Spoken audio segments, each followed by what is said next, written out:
My parents left me in a broken car, unconscious, with a broken leg, because my sister had driven drunk and crashed. They lied to the police. Everyone got out alive and unharmed, but I was in a coma for 8 weeks, underwent several surgeries, and fought for my life. When I opened my eyes, I had to learn to walk from scratch.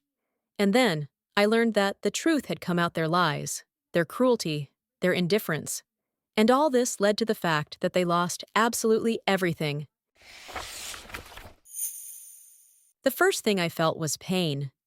It was so all-encompassing that it was hard to breathe.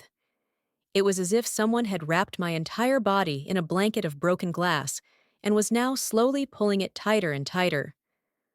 I tried to open my eyes, but my eyelids felt incredibly heavy, as if they were glued shut. When I finally managed, the light hit so brightly that I immediately closed them. Attempt number 2. Slower this time. First, a thin crack through which I saw a blurry white ceiling. Not my ceiling. My apartment had dark blue walls and wooden beams. Where was I? A sound. The rhythmic squeaking of an appliance. The smell of antiseptic. Cold sheets. Finally, it dawned on me. A hospital. Water! I wheezed, but only a hoarse whisper escaped my throat. My lips were chapped. My throat was so dry that it seemed as if I had swallowed the desert. No one answered. I tried to move, but my whole body felt like it was filled with lead. Especially my left leg. It felt like it weighed a ton. When I tried to lift it, the pain became so unbearable that my eyes went black. "Someone!" I whispered again, louder.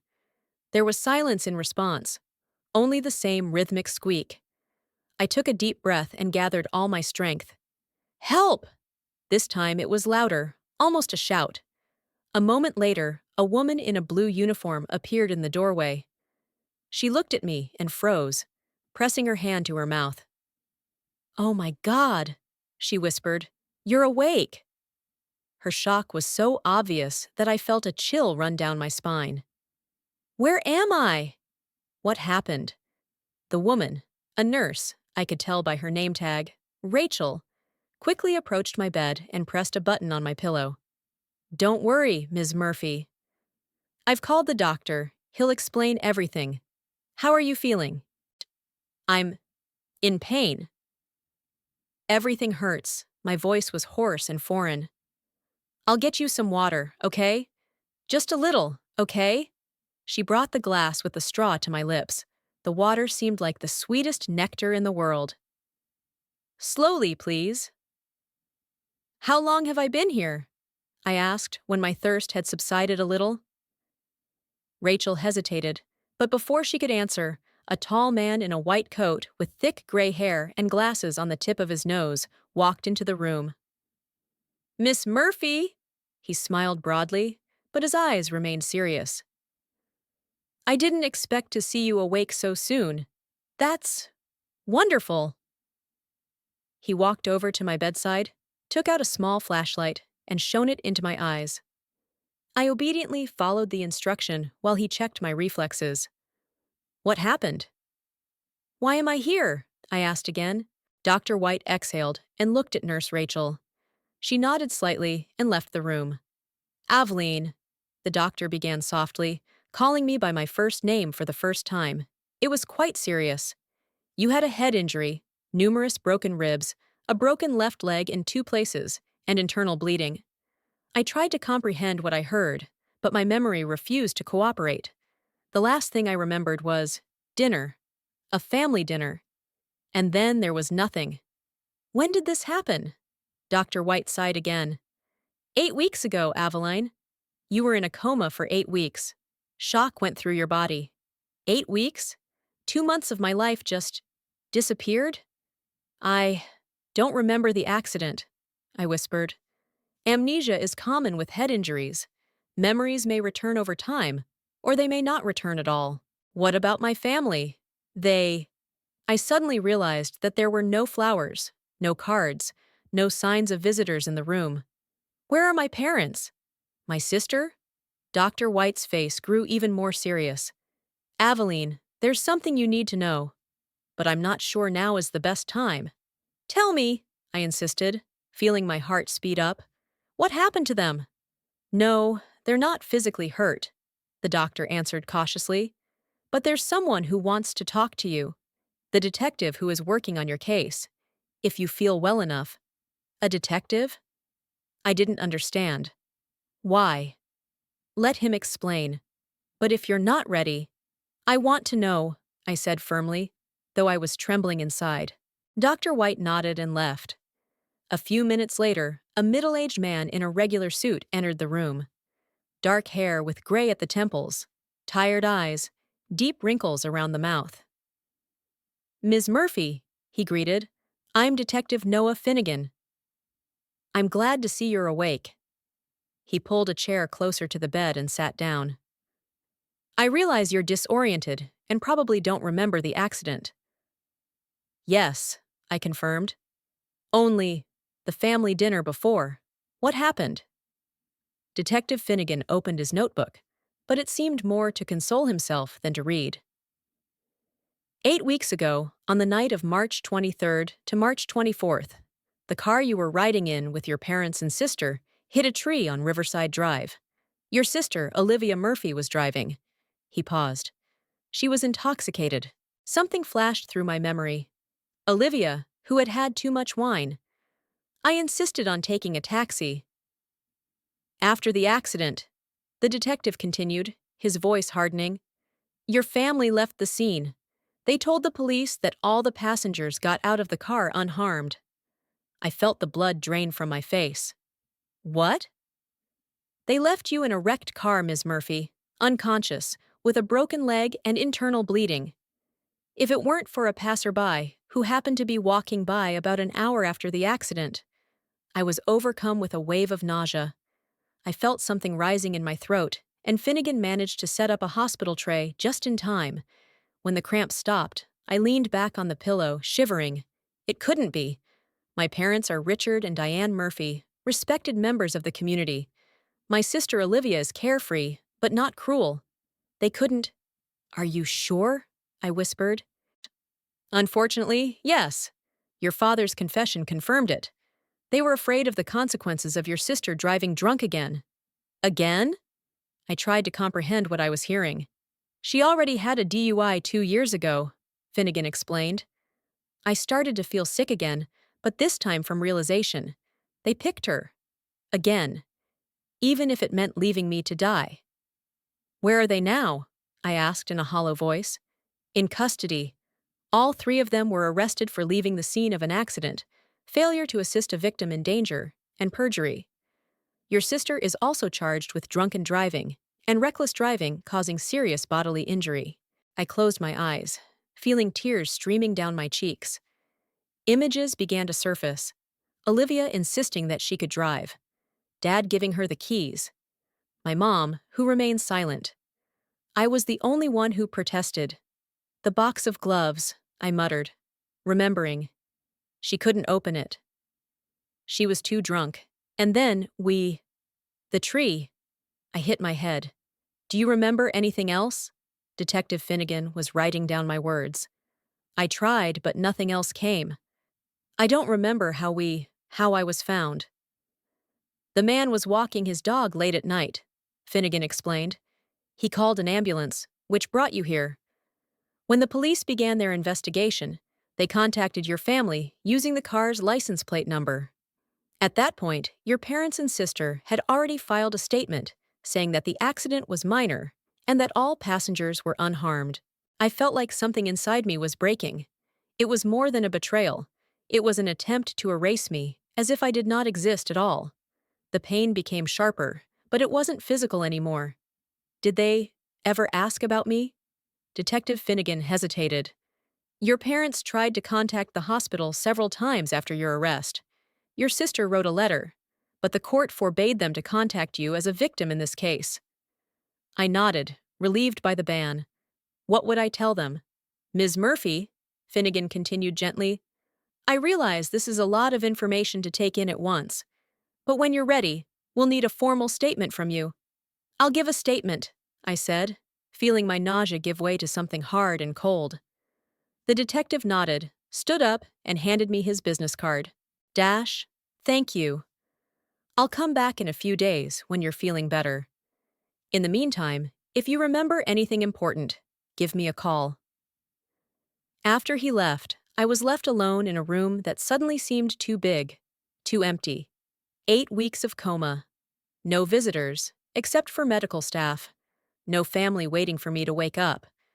I tried to move my left leg and grimaced in pain. It was in a massive plaster cast.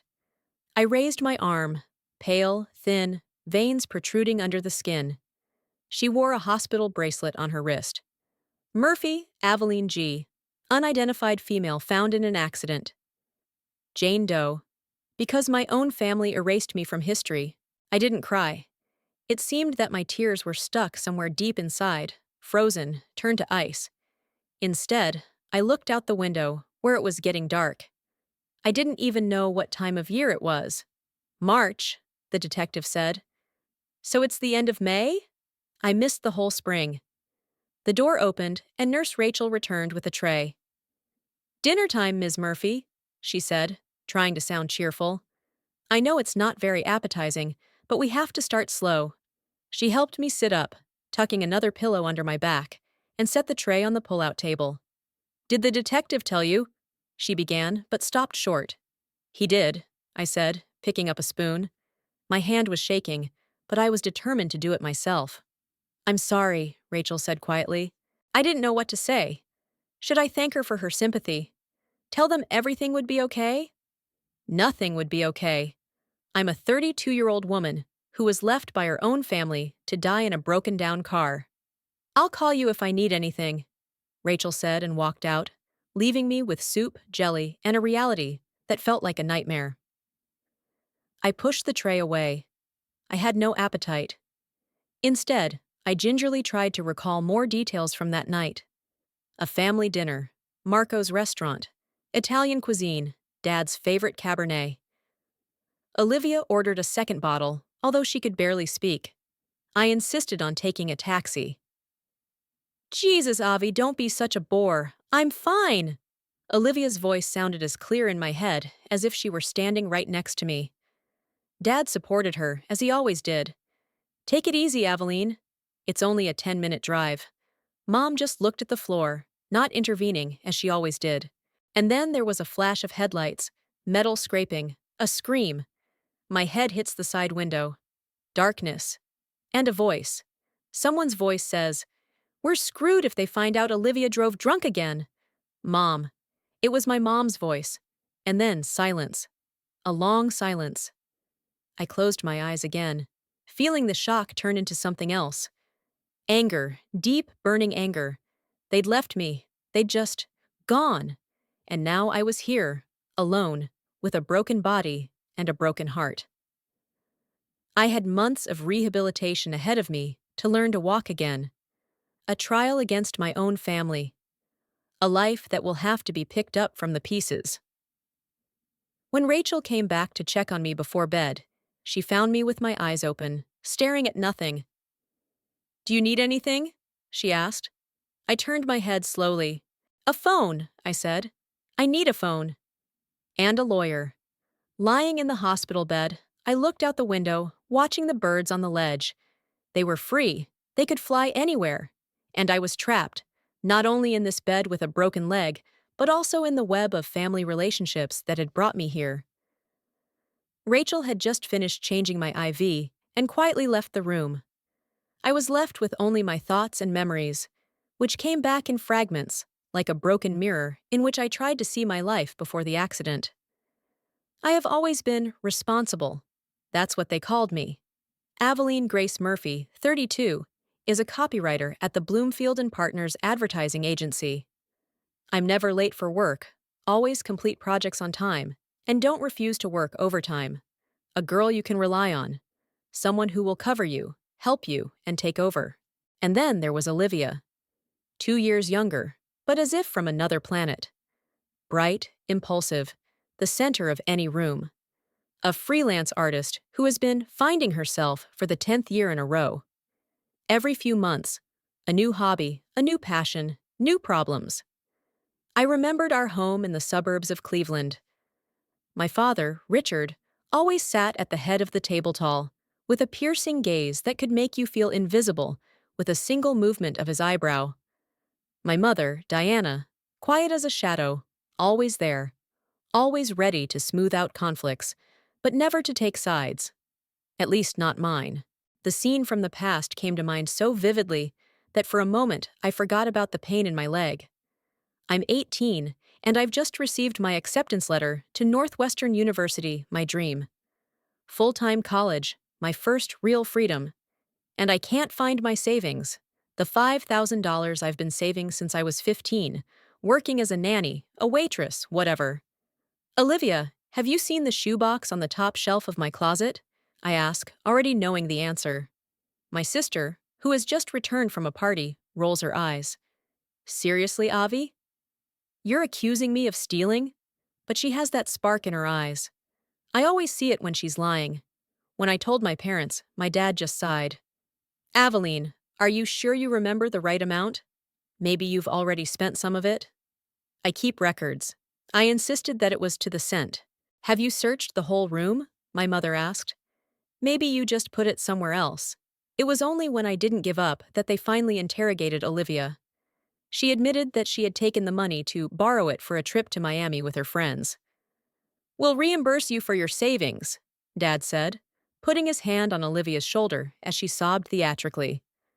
But you have to understand, Aveline. Your sister just wanted to have some fun before college. She didn't think it would upset you this much.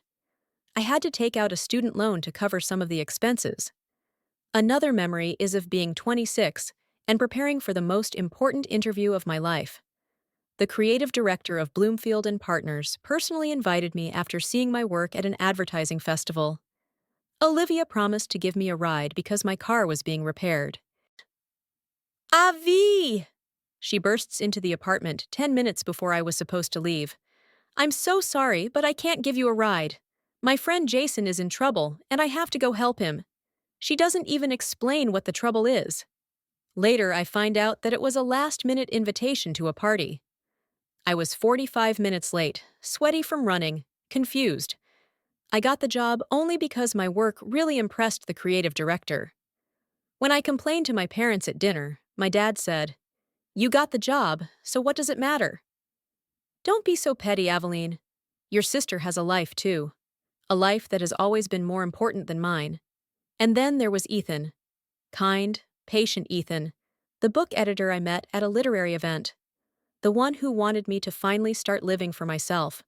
Someone who couldn't understand why I always put off our plans when Olivia called. I love you, Aveline, he said the night he returned the ring.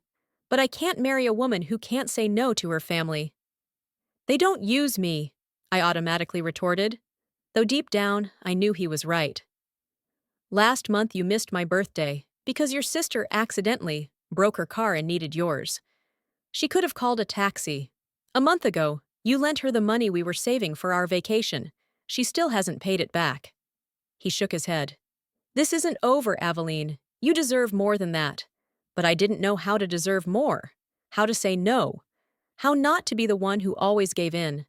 I blinked, returning to the reality of the hospital room.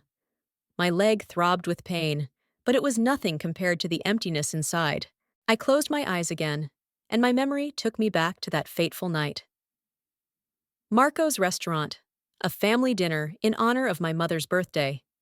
Dad had ordered an expensive Cabernet, and Olivia had already had 2 glasses before the appetizers arrived. Aveline, honey, how's your work going?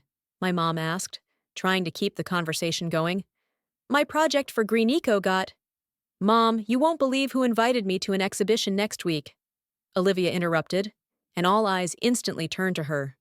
Food, wine, and conversation that invariably revolved around Olivia. I watched as my sister refilled her glass for the 3rd and 4th time. Her laughter grew louder, her movements less coordinated. Should we call a cab? I suggested when we finished dessert. Olivia seems to have had a little too much to drink. Jesus, Avi, don't be such a bore. My sister rolled her eyes. Leave it alone, Aveline, Dad chimed in. It's only a 10-minute drive. Mom, as usual, just looked at the floor. When we got to the parking lot, Olivia was swaying. I tried one last time. Dad, seriously, look at her. She can't drive. I said, stop it. He cut me off, handing the keys to Olivia. We got in the car, my dad in front with Olivia, my mom and I in the back. It took Olivia a long time to put the key in the ignition. Then she couldn't open the glove box to get her glasses. See? I whispered to my mom. She's dangerous. My mom squeezed my hand tightly, but didn't say anything. The first 5 minutes of the ride were tense, but uneventful. Then Olivia made a sharp turn onto Riverside Drive, even though it was a longer way. It's nicer here, she said, laughing. The night was dark, and the road was winding.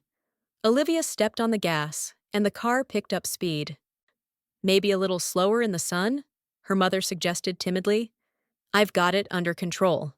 Olivia waved her off and turned the radio up to full volume.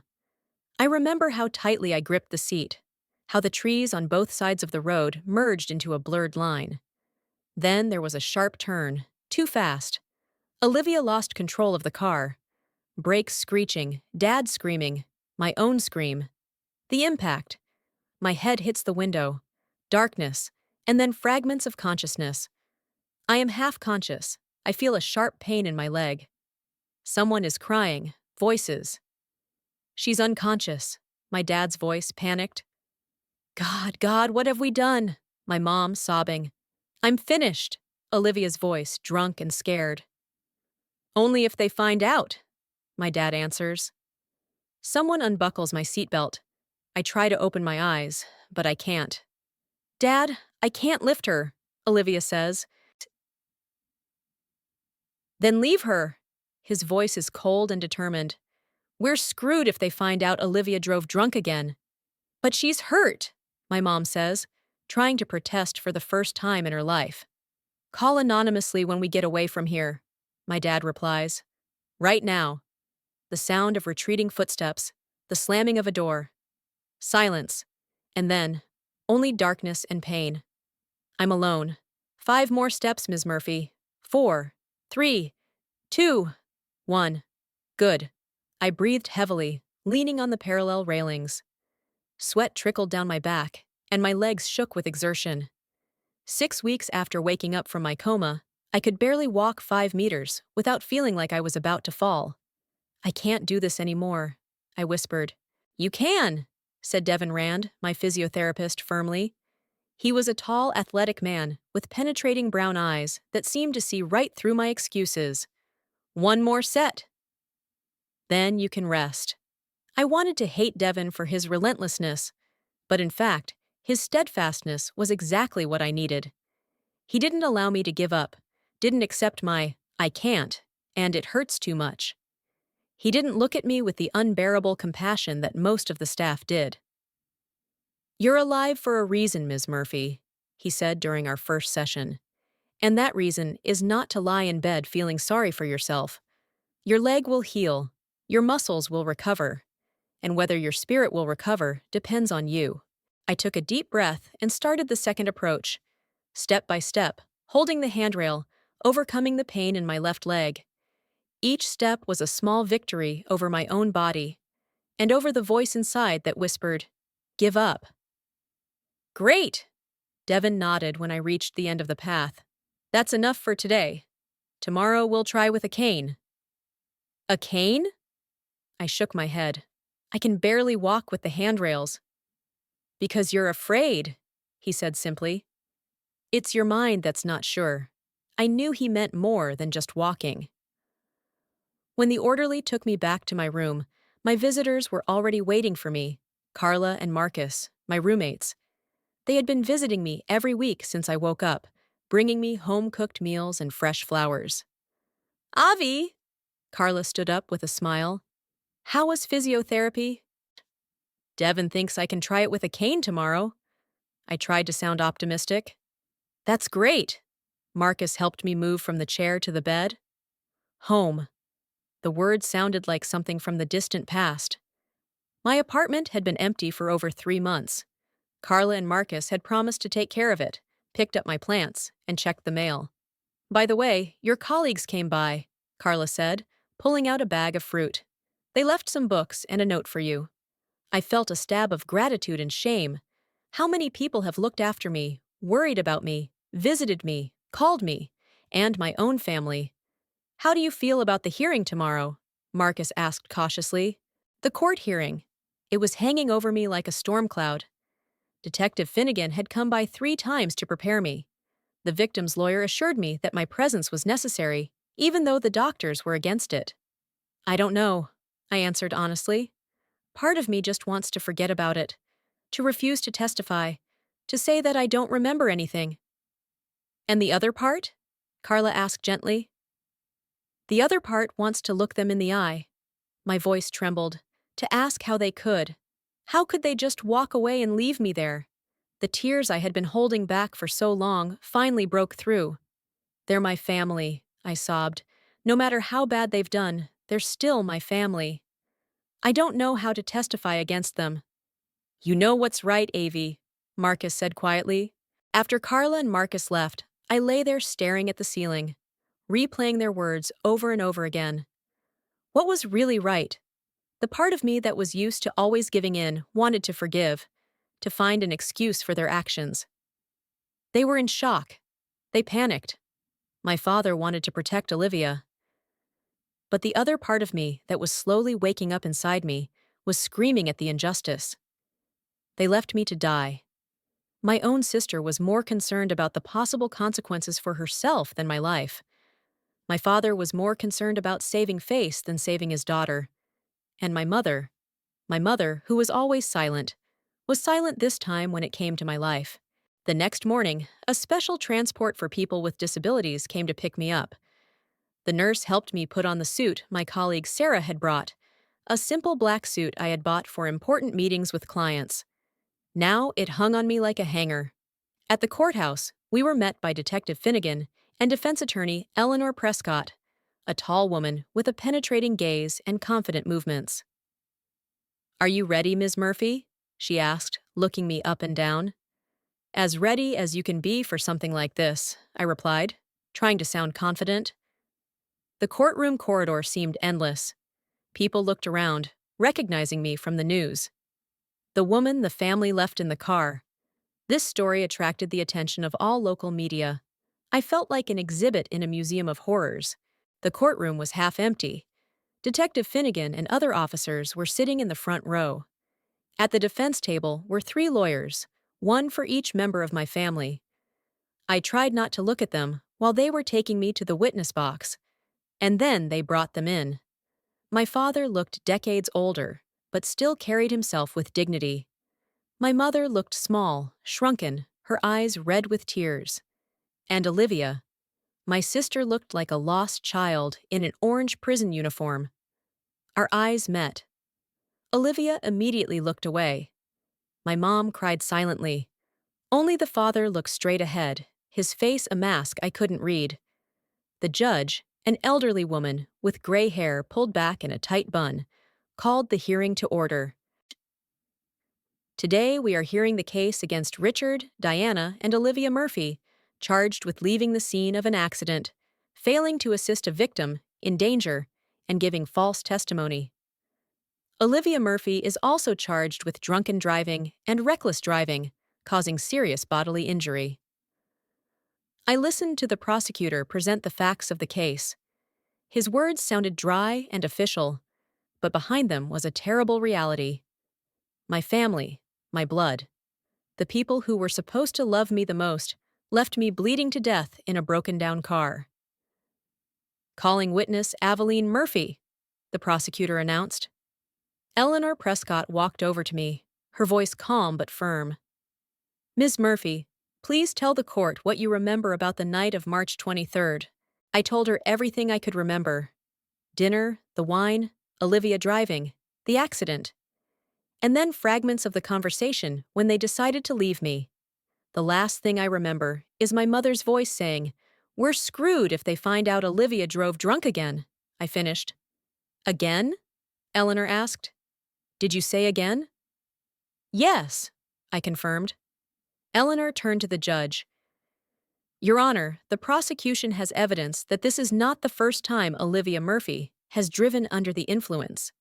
I was filled with a sense of horror when she began to give me the details. It turns out that Olivia had 3 DUIs in the last 5 years. 3. And each time, her father had used his connections and money to mitigate the consequences. But the worst was yet to come. 2 years ago, Eleanor continued, Olivia Murphy, while driving under the influence of alcohol, caused an accident that injured a pedestrian, 14-year-old Jacob Lindsay. The courtroom was filled with whispers. I looked at my sister, not believing my ears. A teenager? Thanks to the intervention of Richard Murphy, Eleanor glanced at my father. The case was presented as a simple hit and run without serious consequences. The victim's family was offered generous compensation for their silence, and the records of the incident were changed. I felt the blood drain from my face. The child. Olivia hit a child, and the father covered it up. And now that I was her victim, they tried to do the same thing again. When the prosecutor finished questioning me, my father's lawyer stood up to cross-examine me. Ms. Murphy, he began in a soft, almost fatherly tone, you said you don't remember all the details of that night, don't you? Yes. So is it possible that you misinterpreted the conversation you heard? Is it possible that your parents and sister planned to call for help anonymously as soon as they got to a phone? I shook my head. They had cell phones. But people don't always think rationally in shock, he insisted. Maybe, I agreed. Your family has always been there for you in times of need, haven't they? His tone became even more soothing. They supported you, loved you. I felt something inside me break. Their love, their support. All my life I had believed in this illusion, but now I was finally seeing the truth. No, I said firmly, my voice stronger than ever. They didn't support me. They used me when it was convenient and discarded me when I became a problem, like the other night. The lawyer looked surprised by my answer. Ms. Murphy, your father and mother gave me letters for you. They are deeply sorry for what happened and ask for your forgiveness. Would you consider— Objection! Eleanor stood up. The defense is trying to influence the witness. Sustained? The judge nodded. Mr. Lawrence, this is inappropriate. But the lawyer has already achieved his goal. I saw my parents' pleading looks. My mom was mumbling, please, silently. Olivia was sobbing with her hands over her face. I was overcome with a familiar feeling. The part of me that always gave in wanted to say, it's okay. I understand. I forgive you. But the other part, the new, stronger part, knew the truth. Ms. Murphy, the judge said to me, do you have anything to add? I took a deep breath and looked directly at my family. At my father, who had always chosen Olivia. At my mother, who never had the courage to stand up to him. At my sister, who thought the whole world revolved around her. Yes, Your Honor, I said. I want justice to be done. Not out of hatred or revenge, but because actions have consequences. My family left me for dead because it was more convenient for them to erase me from history than to face the consequences of their actions.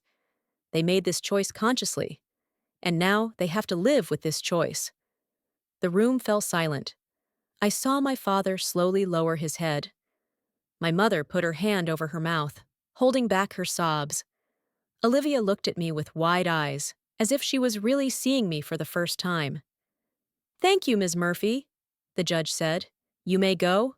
As I was being escorted out of the courtroom, I felt strangely relieved. As if something heavy that I had been carrying all my life had finally been lifted from my shoulders. The bridges had been burned, but a new horizon was ahead. And for the first time, I felt like I had the strength to reach it on my own. It was raining almost nonstop in Portland.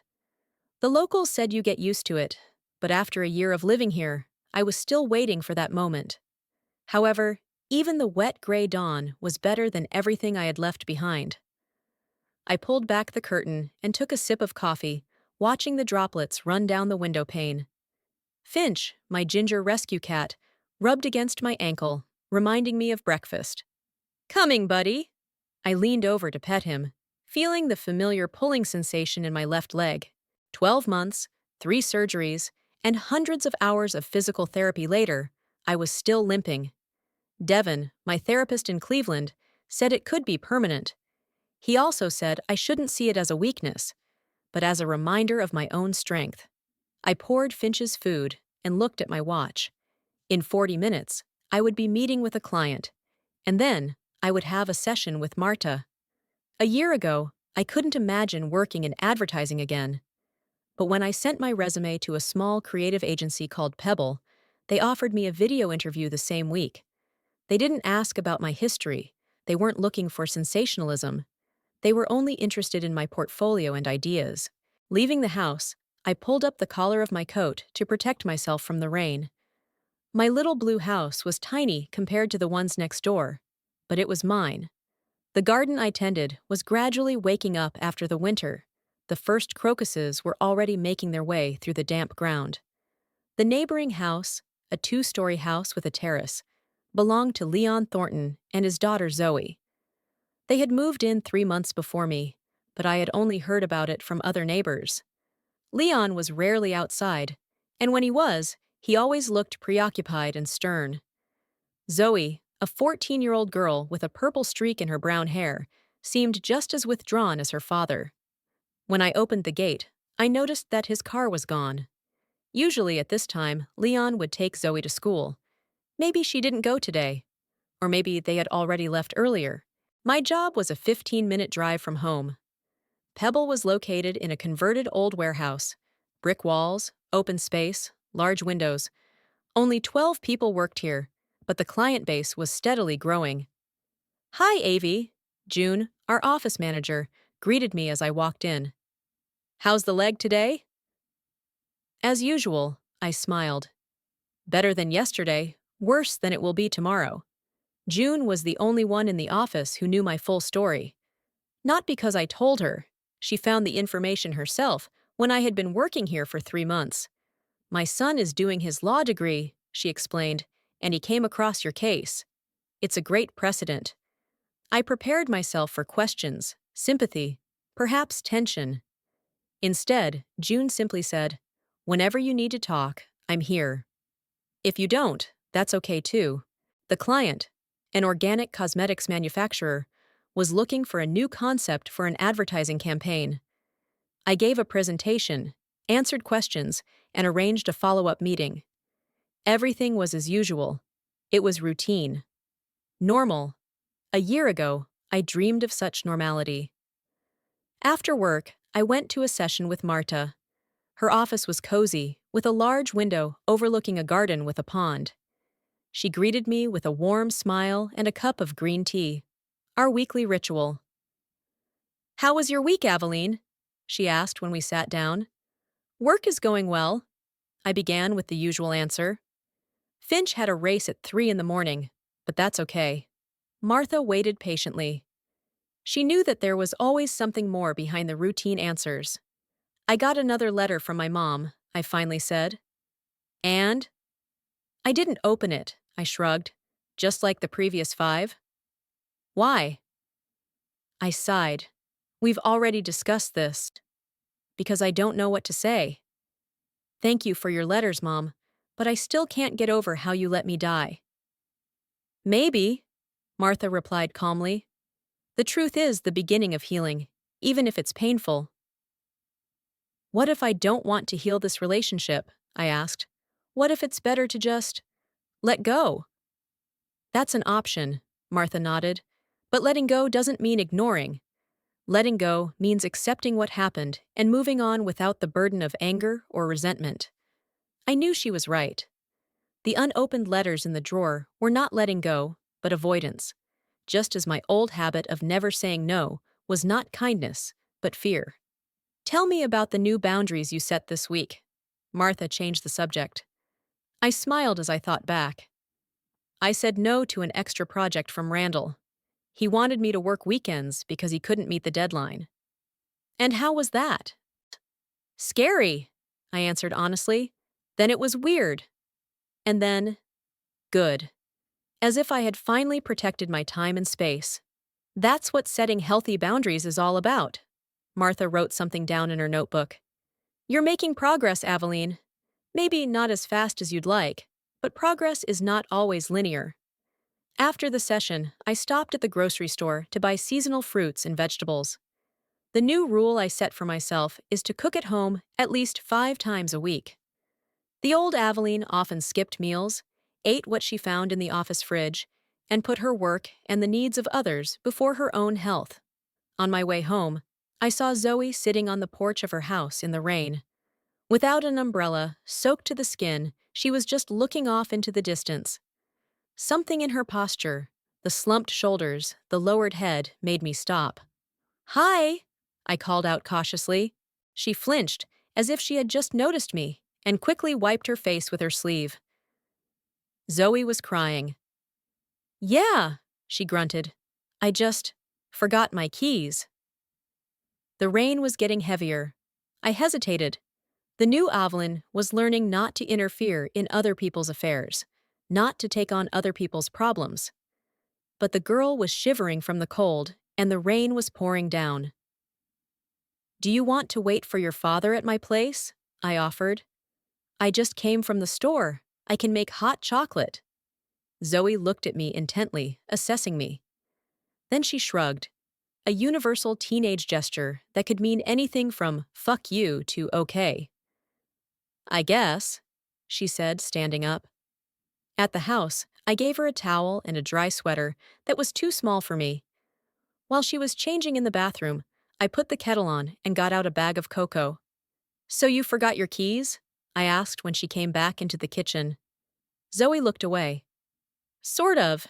Her tone made it clear that this wasn't the whole truth, but I didn't insist. Instead, I put a mug of hot chocolate and a plate of cookies in front of her. Finch, sensing a new person, appeared from under the couch and cautiously sniffed her sneakers. His name is Finch, I explained. I took him from the shelter when I got out of the hospital. After the accident? Zoe asked, suddenly interested. I froze. You know about that?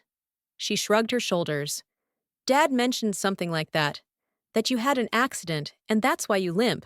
That was a relief. She didn't know the whole story. Yeah, I said simply. After the accident.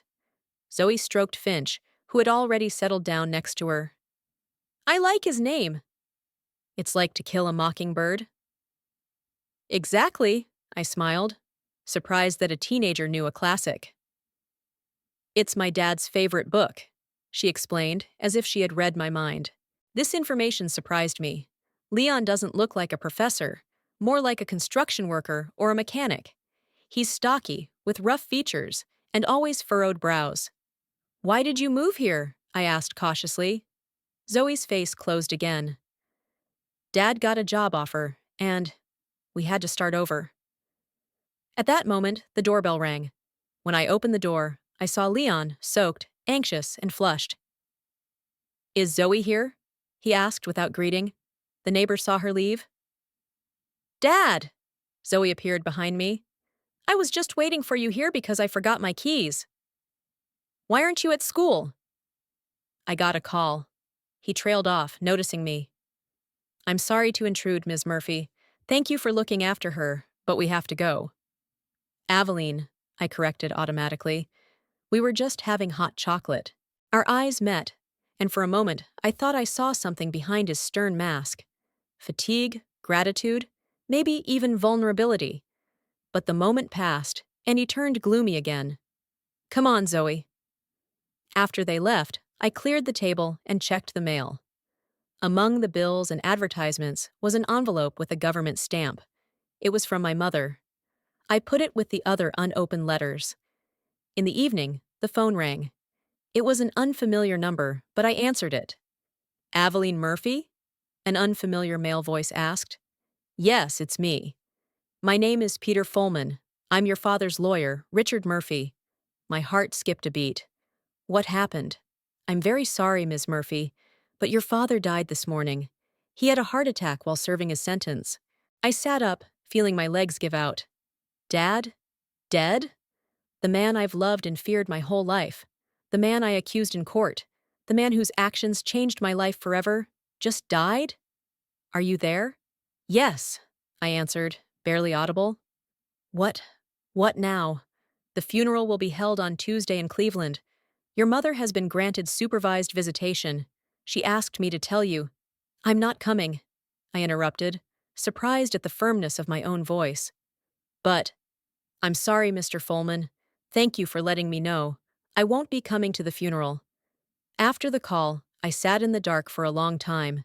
Finch jumped into my lap, purring softly. I didn't cry. I felt no relief, no satisfaction, no grief. Only emptiness. A week after the funeral, I received another call from an unfamiliar number. Avi? A familiar voice I hadn't heard in over a year pierced me through. I didn't say anything. My sister. The one who drove drunk. The one who was chosen to take my place. Avi, please don't hang up. Her voice shook. I'm out. I got out last week, paroled for good behavior. What do you want, Olivia? I asked coldly. To see you, she replied. To talk. I know you didn't go to Dad's funeral, and I understand. I swear I understand. But you're my sister, my only family left. I'm not your family, I said. Family doesn't leave someone to die in a broken-down car. Silence. I know, she whispered. I know I don't deserve your forgiveness. But I've changed, Avi. Therapy, support groups, rehab. I finally saw who I was. What I did to you, to us. I just want to say this in person. And then, if you want me to, I'll go away and never bother you again. Part of me wanted to scream, to hang up, to erase her from my life. But the other part of me, the part that had worked with Martha on acceptance and letting go, knew that to move on, I had to look her in the eye. I'm in Portland, I said. I know, Olivia replied. I can come. Just for a day, just to talk. I took a deep breath, remembering what Martha had said. Boundaries are not walls. They're doors you control. Next Saturday, I finally said. Bluebird Coffee on Hawthorne Street, 10 a.m. 1 hour. Thank you, Olivia breathed out. Thank you, Avi. And, Olivia, I added, don't expect forgiveness. I'm not ready. Maybe I never will be. I understand, she replied quietly. I just need to see that you're alive. That you are okay. After the call, I went out into the garden, despite the rain. I watched the water collect in puddles, the wind sway the branches of the trees. Life goes on, even after the worst betrayal. Branches break, but trees continue to grow. In the neighboring yard, I noticed Leon planting some bushes in the rain. Zoya was helping him, holding bags of soil. They worked in silence, but their movements were synchronized, as if in a dance. Suddenly, Zoya said something, and Leon laughed, a deep, sincere laugh that completely changed his face. I watched them, feeling something new. Not envy, not pain, but just curiosity. What does a healthy family look like? How do people learn to trust again after a betrayal? Perhaps this is something I was just beginning to realize. That healing is not an endpoint, but a daily choice. Every day, a little less anger, a little less fear. Every day, a new step, a new brick in the building of my new life. I gave myself a bookshelf for the anniversary of my move to Portland. Not just any IKEA shelf, but a real one, made of solid wood, handmade, which cost more than I had ever spent on myself. When it arrived, I spent an hour just admiring its contours, running my fingers along its polished surface. It's okay to love beautiful things, Martha said at our last session. To indulge yourself. Don't apologize for your desires. 2 years. 2 years after the catastrophe that changed everything. A year in a new city, in a new life. In the mirror, I saw a different Aveline, stronger, more confident, albeit with invisible scars that will probably never completely disappear. I still limped in the rainy weather. Sometimes I woke up from nightmares in which I found myself back in that car. But I lived.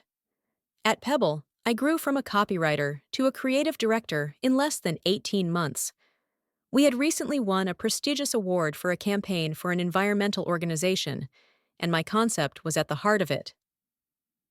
You're not afraid to tell the truth, Avi, Trevor, the agency's owner, said when he handed me my bonus. Once upon a time, I would have taken it as criticism, too direct, too principled. Now I wore these words as a badge of honor. My garden blossomed with the arrival of spring. Finch became sleeker and lazier, enjoying the warm sunshine on the windowsill, and my relationship with Leon Thornton, my neighbor, went from cautious nods to something much deeper. It started slowly. After the incident with Zoe, when she waited in the rain, we started to meet more often, first by chance, then on purpose. Neighborly help grew into joint dinners, conversations over coffee, and book exchanges. One evening, as we sat on my porch watching the sunset, he finally told me his story. Her name was Veronica, he began, looking off into the distance. We got married when Zoya was 2 years old. I thought we had the perfect life. I listened in silence, giving him space for words that seemed difficult to say. When Zoe turned 12, Veronica just left. She left a note. I'm sorry, I can't do this anymore. This is not the life I wanted. He smiled bitterly. She chose a career as a photographer in New York over us. No calls from Zoe on her birthday. No alimony. Just erased us like we never existed. I understood. How did you cope? I asked. Day by day. It was a hard time for Zoe. She thought it was her fault, that she wasn't good enough for her mom to stay. Leon sighed. That's why we moved here. A fresh start. And it seems to be working. Most days, at least. That's how we opened up to each other. Two wounded hearts who knew the price of betrayal. I told him everything. About the accident, about my family, about the years of living in my sister's shadow, about how I learned to walk again while my parents and sister were on trial. He did not offer cheap sympathy or empty words. He just listened, understood, and accepted. Our first kiss happened on an autumn evening when he helped me clean up the fallen leaves in the garden. A simple, gentle touch of lips that surprised us both. I'm sorry. He immediately pulled away. I didn't mean to push. Don't apologize, I said, feeling my heart beat faster for the right reasons for the first time in a long time. And we walked slowly, like two cautious travelers who knew the path could be dangerous, but worth every step. In mid-spring, I received a letter from my mother's lawyer. Diana Murphy was being released in 3 weeks. She would like to see you, the lawyer said in a phone conversation, but understands if you refuse. Hey. I sat with this information for several days. I discussed it with Marta, with Leon. Finally, I called my mother. I'll meet you, I said when she answered the phone, excited. In Portland, after you're released. For 1 day. Thank you, Avi. Her voice was quiet, broken. We met at a small hotel with a coffee shop in the city center. I arrived early, chose a table in the corner, ordered a coffee, and waited, trying to control the shaking of my hands. And then she walked in. My mother had aged decades. Her once elegant hair had turned gray, and her face was covered with deep wrinkles. Aveline, she said quietly, walking over to the table but not sitting down, not daring to approach without permission. Mom? I nodded to the chair across from me. Sit down. We sat in awkward silence for a few minutes. She looked at me, as if trying to memorize every feature, every change. You look good, she finally said. Healthy. I'm fine, I replied. Mom took a deep breath, preparing herself for the words she seemed to have been holding in her mouth for a long time. I wanted to say that I didn't know your father and sister were planning to leave you there. That I was in shock, that I didn't understand what was happening. She shook her head. And I don't want to lie anymore, especially to you.